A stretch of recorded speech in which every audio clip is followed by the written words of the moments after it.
Some people believe that laughter is the best medicine, but what happens when the person making everyone laugh is drowning in their own tears? This is the story of a man who became one of the most beloved comedians in the world, yet behind his infectious smile lay a journey so painful, so raw, that it would break most people. But not Jim Carrey. His story isn't just about rising to fame, it's about a soul learning to heal while healing others. Growing up in Newmarket, Ontario, Jim Carrey's childhood was anything but funny. His father, Percy, was a musician turned security guard who lost his job when Jim was just 12 years old. The family went from middle class comfort to homelessness almost overnight. They moved into a van, then a tent, and finally into a small, cramped trailer. The smell of poverty clung to their clothes, and the weight of uncertainty pressed down on their shoulders every single day. But here's where most people would give up. Percy Carey made a decision that would change everything. Instead of wallowing in despair, he got the whole family jobs as janitors at a tire factory. Every day after school, 8-year-old Jim would grab his mop and bucket, working until the early hours of the morning. His tiny hands would blister from the harsh chemicals, his back would ache from reaching under machinery, and his eyes would burn from the industrial fumes. While other kids were playing video games or watching TV, Jim was scrubbing toilets and emptying trash cans. The work was backbreaking. Jim would arrive at the factory with his siblings, and they'd spread out across the massive building, each responsible for different sections. The machinery never stopped running, which meant they had to clean around dangerous equipment while it was still operational. The noise was deafening, the constant hum of conveyor belts, the screeching of metal against metal, the hiss of pneumatic tools. Jim learned to communicate through gestures and shouts, his young voice often lost in the industrial cacophony. The other workers at the factory watched this family with a mixture of pity and admiration. Here was a father who had swallowed his pride to keep his family fed, and children who accepted their circumstances without complaint. But Jim was different. Even in that harsh environment, he found ways to make people smile. During brief breaks, he'd do impressions of the foreman or mimic the sounds of the machines. The hardened factory workers would burst into laughter, momentarily forgetting their own struggles.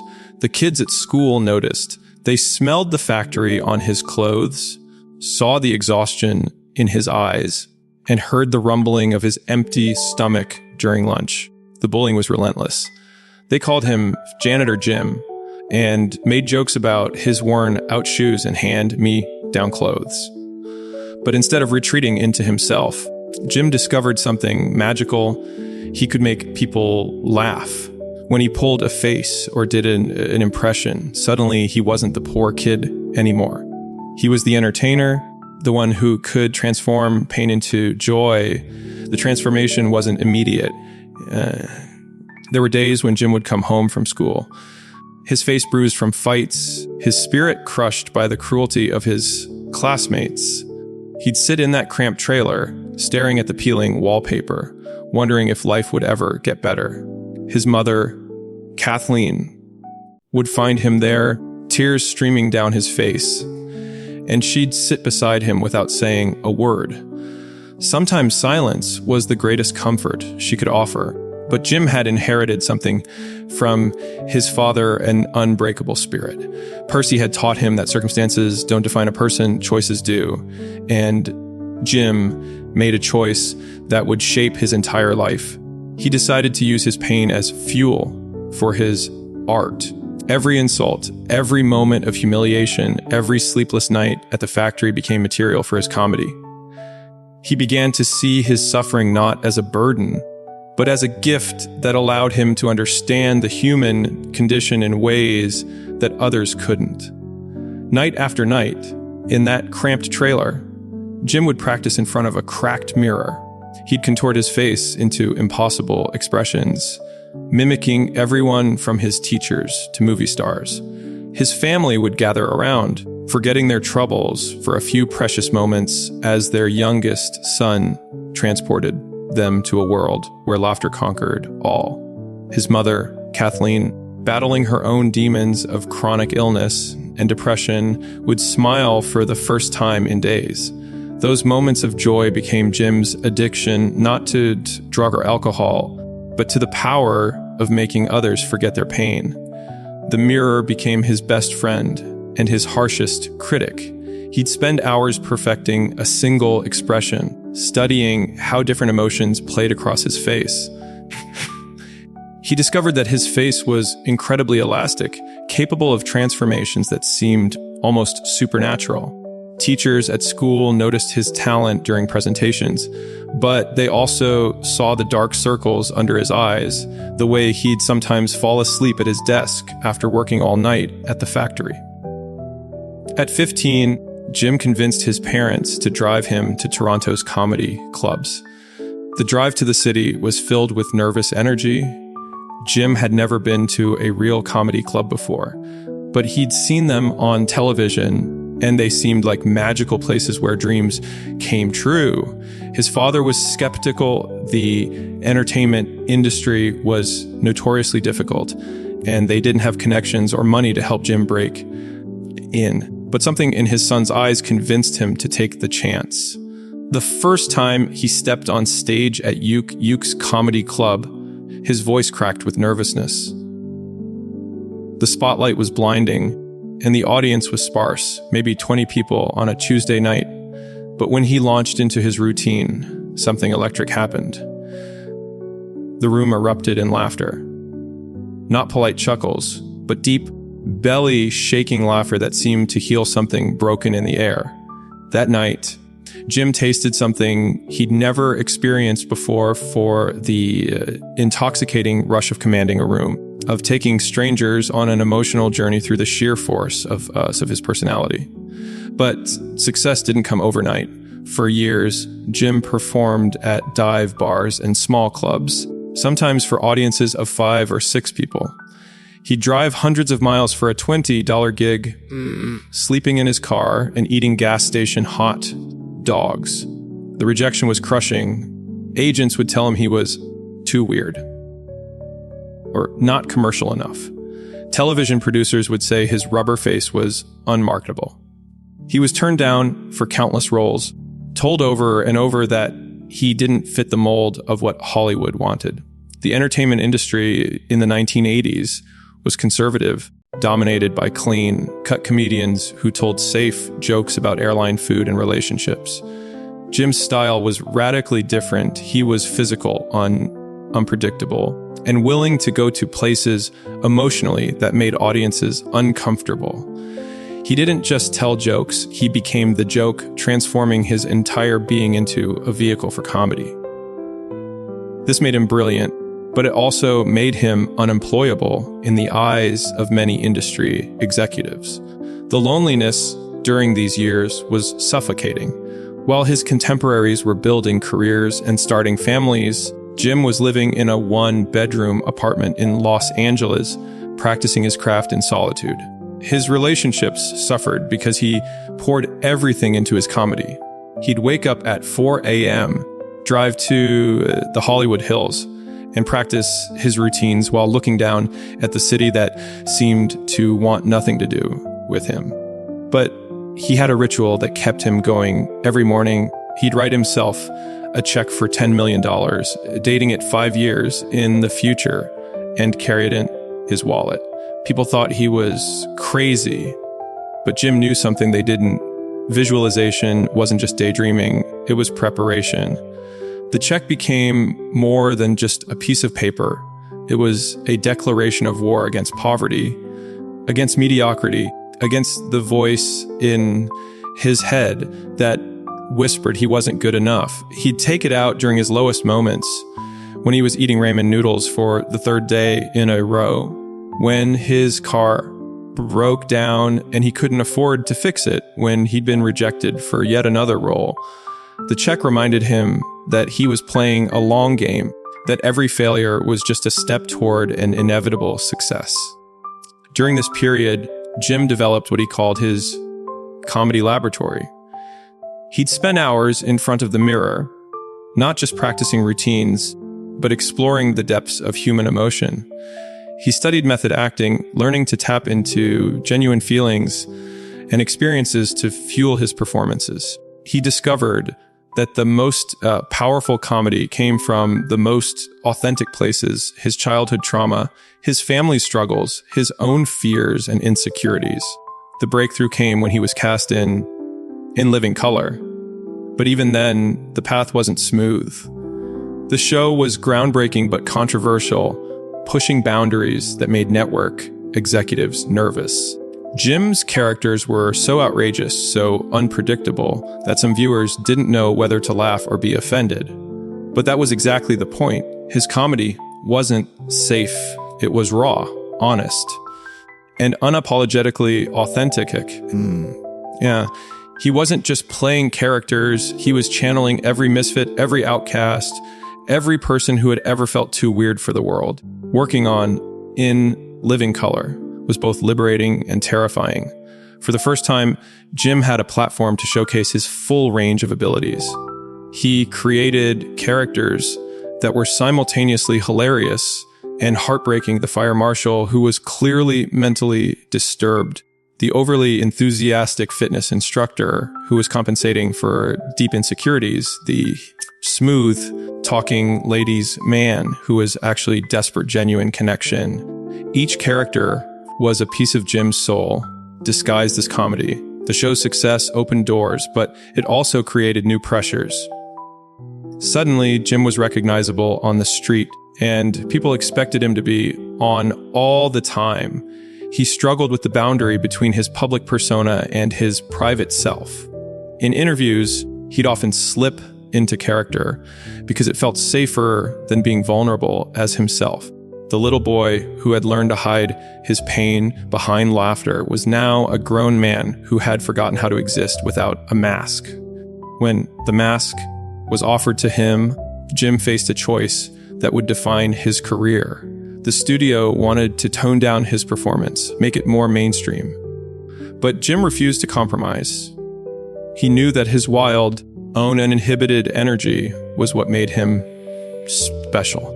The film's success proved him right. Audiences were hungry for something real, something that spoke to the part of themselves they usually kept hidden. The irony wasn't lost on Jim. He was playing a character who literally wore a mask to become his true self.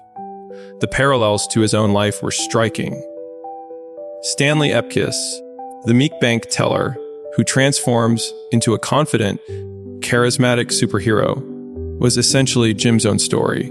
He had spent years hiding behind the mask of comedy, and now he was being celebrated for it.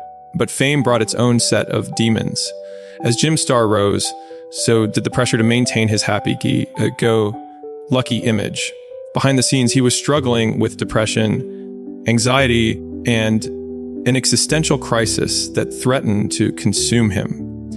The same sensitivity that made him a brilliant comedian also made him feel the world's pain more intensely. He'd read about tragedies in the news and carry that weight for days. He'd meet fans who told him his movies saved their lives, and he'd wonder who was going to save his. The success of The Mask led to a series of blockbuster films: Dumb and Dumber, Ace Ventura, The Cable Guy. Each role showcased different aspects of Jim's personality, but they also trapped him in a box. Hollywood saw him as the rubber-faced comedian, and it was difficult to be taken seriously for more dramatic roles. Jim felt like he was suffocating in his own success, playing the same character over and over again while his soul yearned for something deeper. The turning point came during a period of deep introspection. Jim realized that his entire identity had become tied to making others happy, while he remained empty inside. He began exploring spirituality, not as an escape from reality, but as a way to understand his place in the universe. He studied Buddhist philosophy, practiced meditation, and started painting not as a hobby, but as a form of therapy. His art became increasingly abstract and political, channeling his inner turmoil into something beautiful and meaningful. The spiritual journey wasn't easy. Jim had to confront decades of suppressed pain, trauma, and conditioning. He worked with therapists, spiritual teachers, and healers, slowly peeling back the layers of his constructed identity. He discovered that much of his comedy came from a place of pain. He was literally laughing to keep from crying. This realization was both liberating and terrifying. If he healed his pain, would he lose his comedy? If he found peace, would he become boring? Through this journey, Jim discovered that his purpose wasn't just to entertain, but to awaken. He began using his platform to speak about mental health, creativity, and the illusion of celebrity. In speeches and interviews, he'd share his struggles with depression, not for sympathy, but to let others know they weren't alone.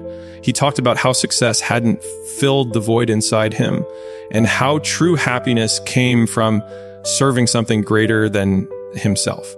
One of the most powerful moments in Jim's transformation came when he decided to pursue more serious roles. Films like The Truman Show and Eternal Sunshine of the Spotless Mind allowed him to explore the deeper aspects of human existence. These roles were closer to his true self, vulnerable, searching, complex. Critics who had dismissed him as a mere comedian were forced to acknowledge his range and depth as an actor. The most profound moment came when Jim's father was dying. Percy Carey, the man who had instilled in his son the value of hard work and perseverance, was fading away. Jim spent hours by his bedside, and in those final conversations, his father shared something that changed everything. He told Jim that he was proud not of his fame or fortune, but of his courage to remain vulnerable in a world that demanded perfection. He said that Jim's greatest gift wasn't his comedy, but his ability to show others that it was okay to be broken, because broken things could still be beautiful. Percy's death marked the end of one chapter in Jim's life and the beginning of another. He realized that all his success, all his fame, all his wealth meant nothing if he wasn't living authentically. He began to speak more openly about his struggles, his philosophy, and his journey toward self-discovery. He became less interested in entertaining people and more interested in inspiring them to find their own truth. Today, Jim Carrey is more than a comedian or actor. He's a philosopher, an artist, and a voice for anyone who has ever felt like they didn't belong. His journey from that cramped trailer to the heights of Hollywood success isn't just a rags to riches story. It's a testament to the power of authenticity, the importance of embracing our pain, and the magic that happens when we use our struggles to lift others up. His story reminds us that our greatest wounds can become our greatest strengths, that our deepest pain can become our most profound gift. Jim Carrey didn't just overcome poverty and rejection, he transformed them into purpose. He showed us that success isn't about reaching a destination, but about having the courage to keep walking, even when the path is unclear. In a world that often tells us to hide our struggles, Jim Carrey's journey is a beacon of hope. He proves that vulnerability isn't weakness, it's the birthplace of creativity, empathy, and genuine human connection. His laughter didn't just entertain millions, it healed them. And in healing others, he found the thing he'd been searching for all along, the knowledge that he was exactly who he was meant to be. The boy who once scrubbed floors in a tire factory grew up to touch hearts around the world. But more importantly, he learned that the most profound success comes not from what we achieve, but from how we transform our pain into purpose, our struggles into strength, and our brokenness into beauty. That's the real magic of Jim Carrey's story. It's not just about one man's journey to stardom, but about the universal human experience of finding light in the darkest places. His legacy continues to inspire new generations of artists, comedians, and dreamers who understand that true greatness comes not from perfection, but from the courage to be imperfect, to be real, to be human. Jim Carrey's story is ultimately about the triumph of the human spirit, the incredible capacity we all have to transform our deepest wounds into our greatest gifts, and to use our pain as a bridge to connect with others who are struggling in their own darkness.